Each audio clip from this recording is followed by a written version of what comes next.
last moments on this earth weren't spent thanking his mother, who raised him, or apologizing to the child he would orphan. His final words of gratitude and perhaps remorse were reserved for his football gods. It should come as no surprise that Cornell, Chiefs players, Pioli, owner Clark Hunt, and NFL Commissioner Roger Goodell quickly agreed not to delay Sunday's football congregation at Arrowhead Stadium. Football is our God. Its exaggerated value in our society has never been more evident than Saturday morning in my adopted hometown. There's just no way this game should have been played. 28 hours after witnessing one of his starting linebackers take his life, Cornell will stand on the sideline as young men play a violent game. 28 hours after one of their best friends killed the mother of his child and himself, Chiefs players will take the field and play a violent game. Football is a game of emotion. Football is a game in which the coaches and players preach about treating each other as family. How can they play Sunday? Why should they? Belcher and his girlfriend didn't die in a car accident 30 minutes away from Arrowhead Stadium. This isn't some tragedy Cornell and Pioli heard about. Belcher crashed his car through the gates of the Chiefs practice facility. He pointed a gun to his head in front of Cornell and Pioli. He killed himself within a quarter mile of Arrowhead Stadium, where the players and coaches work. I just don't get it. And I'm not trying to vilify the Chiefs for choosing to play Sunday's game. It shouldn't be their decision. Roger Goodell should have made this call. Cornell, Pioli, Kansas City Chiefs players are justifiably still in a state of shock. You may argue that we all grieve differently. You may argue that playing the game is the best way to move on and heal. You may argue that canceling or delaying the game would serve no purpose and would be unfair to the fans who traveled to Kansas City to see Cam Newton and the Panthers play the Chiefs. I would argue that your rationalizations speak to how numb we are in the society to gun violence and murder. This is the part that I think is really speaks to how I feel. We've come to accept our insanity. We'd prefer to avoid seriously reflecting upon the absurdity of the prevailing notion that the Second Amendment somehow enhances our liberty rather than threatens it. How many young people have to die senselessly? How many lives have to be ruined before we realize the right to bear arms doesn't protect us from a government equipped with stealth bombers, predator drones, tanks, and nuclear weapons? Our current gun culture simply ensures that more and more domestic disputes will end in the ultimate tragedy, and that more convenience store confrontations over loud music coming for a car will leave more teenage boys bloodied and dead. In the coming days, Belcher's actions will be analyzed through the lens of concussions and head injuries. Who knows? Maybe brain damage triggered his violent overreaction to a fight with his girlfriend. What I believe is, if he didn't possess/own a gun, he and Cassandra Perkins would both be alive today. That is the message I wish Chiefs players, professional athletes, and all of us would focus on Sunday morning and move forward. Handguns do not enhance our safety. They exacerbate our flaws, tempt us to escalate arguments, and bait us into embracing confrontation rather than avoid it. But we won't. We'll watch Sunday's game and comfort ourselves in the false belief that we're incapable of the wickedness that exploded inside Javon Belcher Saturday morning. And that's stop watching football. Right. You're not going to do it. No, and I think I'm not saying they shouldn't have played the game, but the point that I love about this is the point that we're so desensitized as a society to gun violence that it was just another crazy guy that killed his girlfriend and himself. But they didn't have to die. Yeah. They didn't have to die. But the culture is you get in a dispute, grab your gun, and then you start shooting. And that's how you end it. It's not for everybody, though, man. I'm not. It's too many.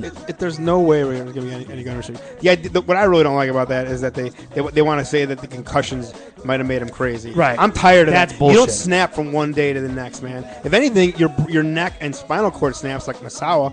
That would be something where they go, yeah, you'll eventually kick your fucking head off of your shoulders by taking kicks to the back of the fucking head. Right. That's okay. That's a good argument.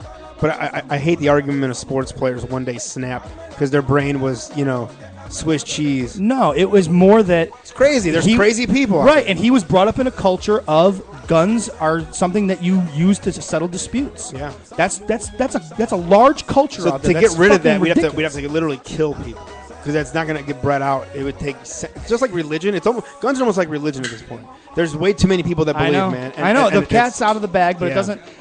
Just like with religion, it doesn't stop me from screaming from the mountaintops. Sure. This shit is avoidable.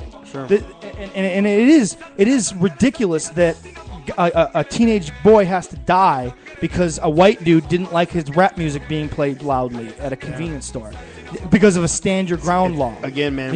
Now they're releasing these photos of Zimmerman all bloody up, and I'm supposed to feel bad that, then he had the right to kill this fucking kid. Dude, kids aren't being raised anymore at all. And every year it declines since the 50s or something. Like the culture has declined because people have declined, and the education has declined. Right. And it's worse and worse, and it's not going to get any better. You want to believe that responsible people. I don't say every gun owner is irresponsible. That's not what I'm saying. I'm saying there are far too many irresponsible gun owners. Not only that, people, just irresponsible people that have been brought up in a culture where you just guns are something that is you settle a dispute. A handgun serves no purpose than to kill another human being. You're not killing birds with a handgun. Some people do. I used to kill squirrels with my buddies. So and we used handguns. But that's different. That's teenage kids, fucking around and killing squirrels. I believe that take all the guns away tomorrow, literally take them all away, and then people are going to run people over with their cars. They're going to make bombs. People are bad people, and if they want to harm you, they're going to find a way to harm you. But as he pointed out, gun owners always pop out and say, but it's in the Constitution to right to bear arms, and they put that in there in case of a tyrannical government, of course, which we have now, right? But as he points out, what are your fucking guns going to do to their fucking drones and tanks and fucking nuclear weapons? If our government wanted to fuck us up, there's nothing that your fucking machine gun's going to do. What's it going to do to what's going on now? Like they're at the point. So I mean, we're never going to be like. We're not past the point of us having guns and being able to rise up. But listen, that's not going to happen. Neither side's never going to happen because they have us where they want us now. The middle class is bled out. All the money's bled out. Gas prices now have dropped now again to $3.40, so that you go, oh, thank God, the gas it's lowered again. I can drive my car more. We're still at $3.40 a gallon. What's going on. Period. You're never going to get. They fly their Black Hawk helicopters over our city all the time when random things come in. That's the scare tactic. Yeah. It is. It's already a police state. Yeah. Everything it's already happening. So I don't know. So all right, that was my. We do need to get. Can we get DJ Ben out? You need to tell me when it is, and then you got to fade it down. That's your job. Well, are we out of? We're done. Are we done? We're done. God, fade her down. Not just cram it. It's DJ Ben. Man. All right, so we have two guests. Okay. We have two guests. So we have an opening clip, but we got to get him on the phone. Sal's working on the other side of the glass, getting our first guest on, Puerto Rican Power Dave Tower. A video, a shoot interview that he has shot November 2nd of this last month and is now up on YouTube.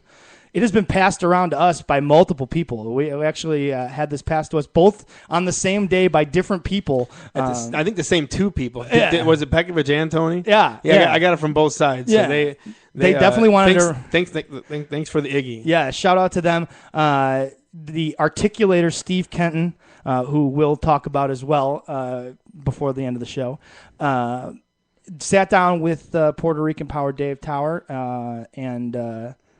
and where are we at as far as this is just this is going to kind of like set it up a little bit as far as it's just an interesting clip. Steve asked somewhat of an interesting question. Yeah, and I think this perfectly sets up why we are about to have Dave Tower. And then we're going to have Dave on. And we're going to ask Dave because I also think Steve kind of cuts him off. I know you believe that too, and he just kind of finishes his question, so we don't actually get a lot of the answers there. Right. So we're going to give Dave a chance to actually answer some questions, unlike Steve Kenton. And what I have to do is because he doesn't have capabilities, I actually have to call him. And then no problem. Let's play this clip real quick, and while I actually have to physically do the call deal, like it's like we're brand new. Well, I won't do. Look at that. I'll turn it down. I got it over here. You can because I'm gonna if he ever picks up, ever. Oh, there you go. Okay. So what we want to do is we want to play this clip from the interview that kind of sets up, why we're going to be talking here. This is Steve interviewing Dave. Yep.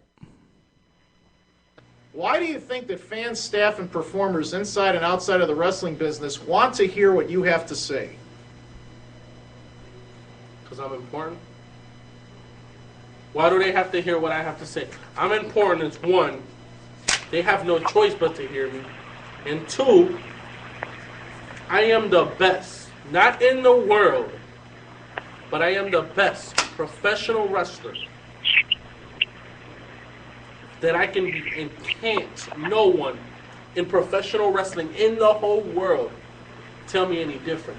I go in the ring, I do my job, it looks good, it's the right way, and it's professional. I don't hurt my opponent, and I don't get hurt. So there he is. Welcome to the show, In the Rotation Live. Dave Tower, welcome to the show, sir. How are you?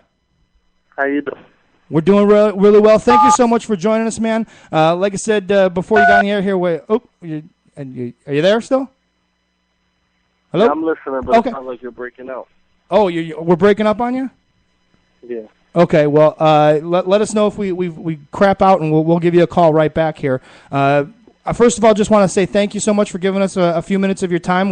We saw this interview. We were both very entertained by it, and we wanted to give you a chance to answer some questions. Right off the bat, what we found is that you didn't get a lot of opportunities to actually answer the questions that Steve asked you. It seemed like he asked the question, answered it, then asked a different question, and then only allowed you like a yes or no answer. Go back. Was it difficult working with Steve? Do you feel like you got everything out that you wanted to in the interview? Some of it. I probably should have said more, but some of it out there, so the fans and workers can see what I actually feel about professional wrestling. Is there anything that maybe you didn't clarify enough that maybe after going back and watching it, he cut you off or anything? Is there anything that we missed from the shoot tape before we get into it? Mello. Oh. You there? No, he's on. Yeah, but I wonder if he disconnected on his end. Dave, you there?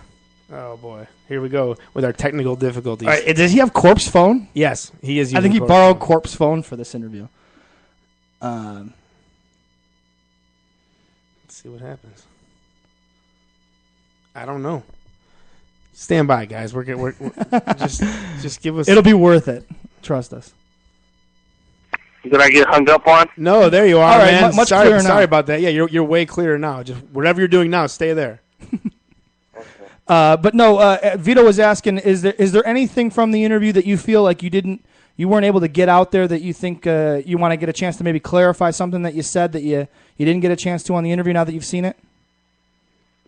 There's still probably a lot. There's still probably like 3 more hours of talking that I gotta do. I don't know. I'm gonna do a new shoot interview soon.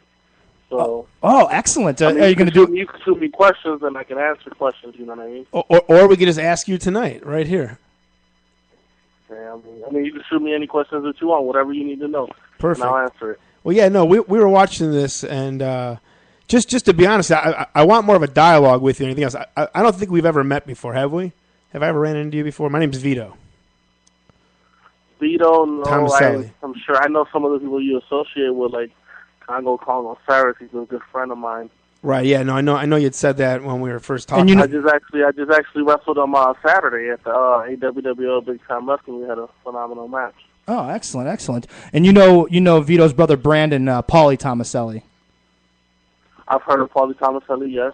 Okay. Yeah. So that kind of gives you some background on. Sure, I was just curious. I didn't know if I know you'd worked over or a little bit here in Chicago, so I just wanted to clarify if we were ever around each other. Now, in the tape, you had said that you had been trained by or received some training from Johnny Gargano. Is that right?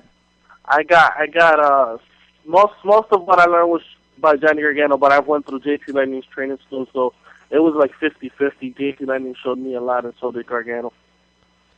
Gotcha. Well, see, the thing is that because people have seen this interview, and I guess it's gotten back to Johnny that you did claim that he had trained you. He sent the message to us saying that he had no role in your training. So I don't know. Well, some people are gonna say yes, and some people are gonna say no. But I was there. I know who I got trained by. So I mean. But this is Johnny Gargano himself is saying this. It's not other people at the school. I mean, with Gargano said a million times. I mean, like I said, I was there. He probably doesn't like me now. I mean, I don't know. What? And I guess that's the biggest part of I think why we wanted to have you on, because there's a couple times that you say in the shoot that you're like, you don't know why people don't respect you and stuff. And I think if you can hear it back and maybe play it back in your own ears, maybe at the end of it, maybe you'll learn something. Can we have a little dialogue here without a pissing contest? Yeah. Well, I mean, people don't like me, I guess, because of my attitude. You know, my attitude sucks. But little by little, I'm trying to change that, you know. That's what's been my whole problem, my whole career. Yeah, exactly. And we'll play some of these clips here. And I, like that one we just played, you heard us let you on there. What do you think about that when people say, why would they even want to Why should you even really have a shoot tape? Why should I have a shoot interview? Because